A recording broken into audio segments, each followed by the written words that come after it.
Oh my goodness. It's been sagging for days for now.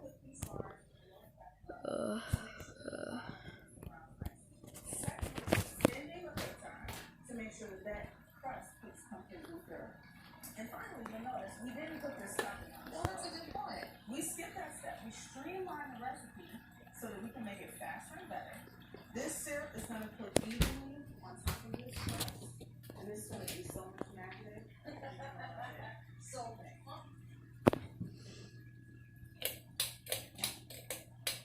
Well, we're not partaking because first we're going to cook these bars from the lowest side of our oven to make sure that the bottom cooks and browns nicely.